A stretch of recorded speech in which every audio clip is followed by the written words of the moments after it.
होने वाले लोकसभा चुनाव की तारीखें करीब आते ही सभी पार्टियों में उथल-पुथल देखने को मिल रही है। पार्टियों में जीत की होड़ मची हुई है, जिसके लिए पार्टियां मतदाताओं को लुभाने के लिए नए-नए वादे कर रही हैं। बात करें दिल्ली की राजनीति की, तो यहाँ पर भाजपा, कांग्रेस और आप के बाद राष्ट्रवादी जन लोक पार्टी सत्य मजबूती के साथ खड़ी दिखाई दे रही है।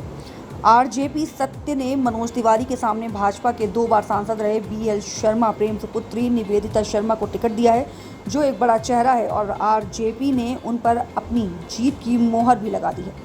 राष्ट्रवादी जन लोक पार्टी सत्य के राष्ट्रीय संयोजक शेर सिंह राणा ने जब हमारी टीम ने दिल्ली में चुनावी मिजाज पर बात की, तो उन्होंने अपनी प्रत्याशी निवेदिता शर्मा को पूर्ण बहुमत के साथ जीतने वाला प्रत्याशी बताया। उन्होंने मनोज तिवारी को हारने के लिए तैयार रहने के लिए कहा। आइए सुनाते हैं और क्या कुछ कहा हमारी इस रिपोर्ट में। आगामी लोकसभा का बिगुल बज चुका है और लगातार जिस तरीके से आप देख रहे होंगे कि वहां इंडिया गठबंधन एकजुट हुआ और दिल्ली में आम आदमी पार्टी कांग्रेस का गठबंधन है। आरजेपी आपने सुना होगा, राष्ट्रवादी जन लोक पार्टी सत्य के राष्ट्रीय संयोजक हमारे साथ मौजूद हैं शेर सिंह राणा। इनको ज़्यादा बताने की ज़रूरत नहीं है, आप जानते हैं अच्छे से। इन्होंने भी लोकसभा दो लोकसभा प्रत्याशी दिल्ली में उतारे हैं और एक जगह ऐसी है जहां से आप जानते हैं कि 2 बार सांसद मनोज तिवारी रहे हैं, वहीं से अपने एक प्रत्याशी उतारे हैं बीएल शर्मा, जो भारतीय जनता पार्टी से 2 बार सांसद रहे हैं। उनकी पुत्र बिटिया को उतारा है। सर, क्या देखते हैं, माहौल किस तरीके का दिल्ली में है? और 2 प्रत्याशी आपने उतारे हैं, एक चांदनी चौक से और एक उत्तर पूर्वी दिल्ली से। जी देखिए, जो नॉर्थ ईस्ट की जो हमारी प्रत्याशी हैं निवेदिता शर्मा जी, उनके जो फादर साहब हैं बीएल शर्मा जी, जो कि भारतीय जनता पार्टी की नींव रहे हैं।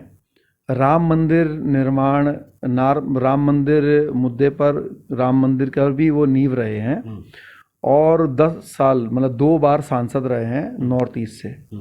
तो उनकी जो सुपुत्री हैं वो हमारी प्रत्याशी हैं राष्ट्रवादी जन लोक पार्टी की उत्तर पूर्वी जिले से, मनोज तिवारी जी के खिलाफ।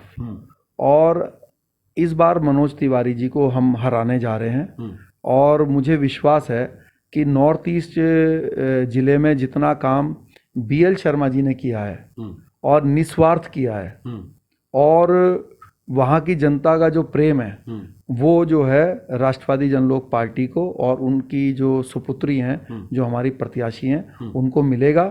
और हम लोग बीजेपी कांग्रेस को परास्त करके एक सीट दिल्ली से जीतकर लोकसभा में भेजेंगे। लेकिन हरिद्वार में आपने कांग्रेस को समर्थन दिया है, दिल्ली में आप बोल रहे हैं कि बीजेपी और कांग्रेस को परास्त करेंगे, ये थोड़ा सा देखिए, क्योंकि राष्ट्रवादी जन लोक पार्टी पूरे हिंदुस्तान में चुनाव नहीं लड़ रही है, तो जिन लोकसभा सीटों पर हम लोग चुनाव नहीं लड़ रहे हैं वहां पर हम मुद्दों के आधार पर किसी ना किसी को समर्थन दे रहे हैं।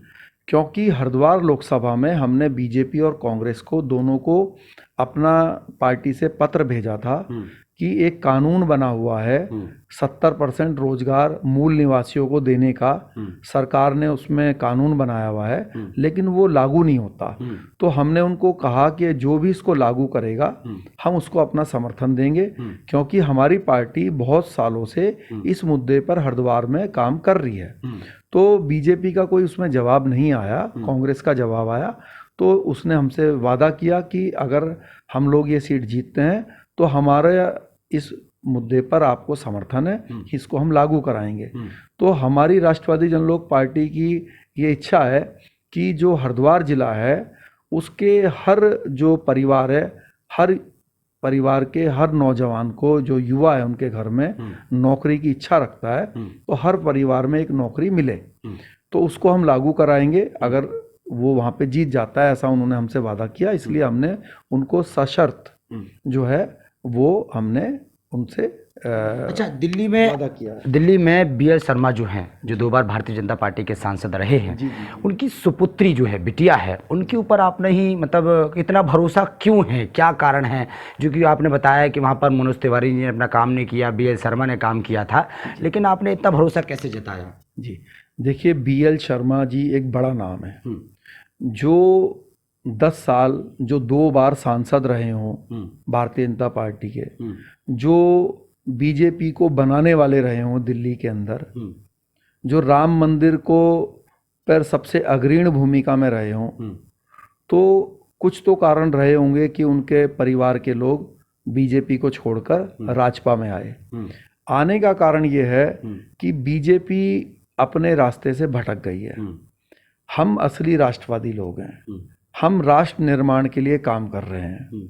और जो BL शर्मा जी थे, उनका जीवन पूरा राष्ट्र निर्माण के लिए गया।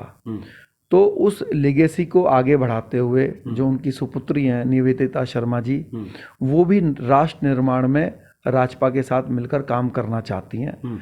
तो एक वो बहुत ही बेस्ट प्रत्याशी हैं। सभी के सहमति से हमने उनको चुनाव में अब लड़वाएंगे, लोकसभा चुनाव।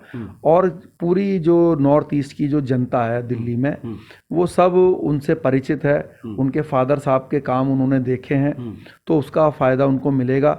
और जो हमारी पूरी जो संगठन का जो ढांचा है उस ज़िले के अंदर और दिल्ली के अंदर, हम सब लोग लगकर और उनको चुनाव जितवाएंगे। दिल्ली को भी लाभ होगा, नॉर्थ ईस्ट के मतदाता को भी लाभ होगा। उनको एक ईमानदार, उनको एक राष्ट्र निर्माण की सोच वाली पार्टी और प्रत्याशी मिलने जा रहा है। और बीजेपी और मनोज तिवारी जी के बारे में मैं कुछ बोल नहीं सकता। सबको मालूम है कि मनोज तिवारी जी ने उस क्षेत्र के लिए कुछ नहीं किया। बीजेपी इस बार उनका टिकट भी काट रही थी क्योंकि उन्होंने कुछ किया नहीं है, लेकिन फिर से दाव लगाया, एंटी इनकम्बेंसी है उनके खिलाफ, क्योंकि कुछ किया नहीं है। दाव इसलिए लगाया कि कहीं शायद उन्होंने चापलूसी करके या कहीं पैर पकड़ के टिकट ले आए हैं, लेकिन टिकट लाने के से कुछ नहीं होगा। उनका काम जो है बोलता है और काम उन्होंने कुछ किया नहीं है। तो मुझे विश्वास है कि इस बार फर्स्ट सेकंड की लड़ाई में भी वो नहीं है। मतलब आरजेपी और बीजेपी की इस बार जोरदार टक्कर होने वाली है उत्तर पूर्वी दिल्ली। नहीं, उससे तो कोई टक्कर ही नहीं है हमारी टक्कर होगी कांग्रेस से। ये मैं आपको बता देता हूँ। आरजेपी और कांग्रेस की टक्कर होगी। बीजेपी तो दूर दूर तक वहाँ दिखेगी नहीं, आप देख लीजिएगा।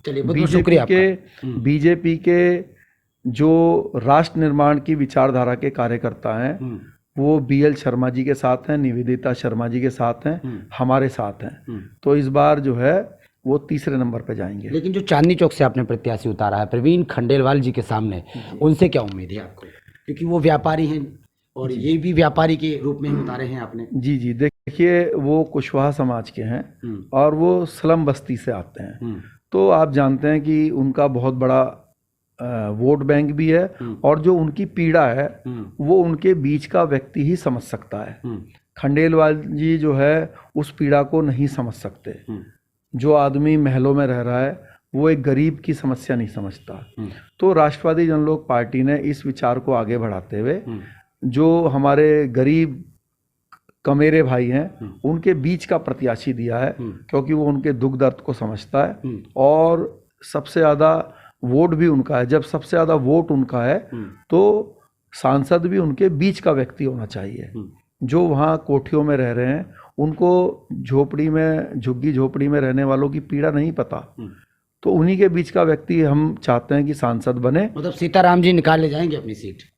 बिल्कुल निकाल के ले जाएंगे। आप देखेंगे कि यहाँ पर भी बीजेपी थर्ड नंबर पे जाएगी, ऐसा मेरा मानना है। मतलब और यहाँ पर भी कांग्रेस और आरजेपी का ही टक्कर रहेगी यहाँ पर? वो सीट मुझे लगता है कांग्रेस के पास नहीं है, आम आदमी के पास है शायद।